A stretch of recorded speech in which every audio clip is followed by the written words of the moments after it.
आपका नाम? जयाश्री।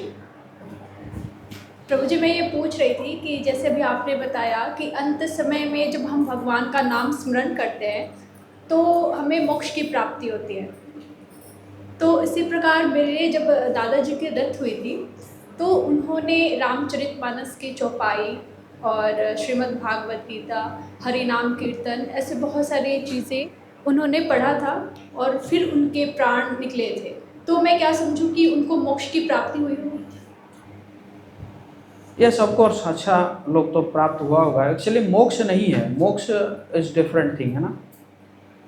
मोक्ष मतलब क्या है? कहते हाँ, यस। कि जन्म मरण की मृत्यु से फिर उसको छुटकारा मिल जाता है। हाँ, तो हाँ, मैं हाँ, क्या समझूं?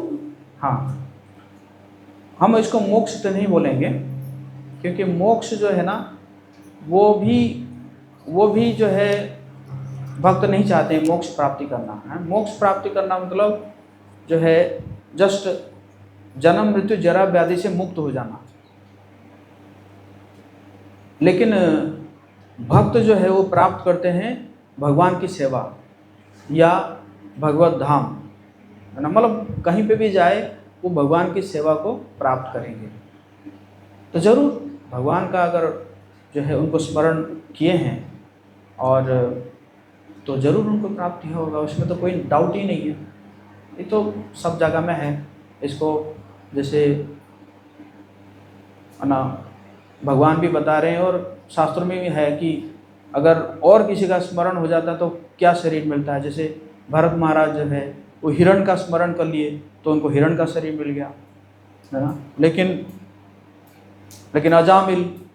अजामिल जो है, हालांकि वो अपना पुत्र को पुकार रहा था नारायण के रूप में, नारायण। उसका पुकारने का दो कारण था। एक कारण तो ये था कि जो है कि ये सब यमदूत आए हुए हैं और इतने भयंकर है, तो कहीं मेरे पुत्र को कोई नुकसान तो नहीं करेंगे।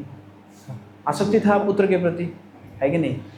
तो इसलिए भी कह रहा था कि नारायण तुम बी अलर्ट, है ना, तुम सावधान हो जाओ, ये कुछ लोग आए हुए हैं। दूसरा कारण भी ये भी हो सकता है कि वो पुकार रहा था कि कहीं नारायण को बोलूँगा तो नारायण देखेगा तो नारायण और किसी को भी बुलाएगा, क्योंकि नारायण तो आके मुझे बचा नहीं सकता, क्योंकि ये तो एकदम जो यमदूत आए थे भयंकर रूप लेकर आए थे और रस्सी लेकर आए थे और उसके प्राण को खींच रहे थे। तो ये भी कारण था कि नारायण देख लेगा तो और किसी 2-4-5 को बुला लेगा तो 2-4-5 आ जाएंगे, कम से कम बचा लेंगे, है कि नहीं। तो उसका भाव तो ये था। लेकिन कौन आ गए? विष्णुदूत आ गए उसको बचाने के लिए, है ना।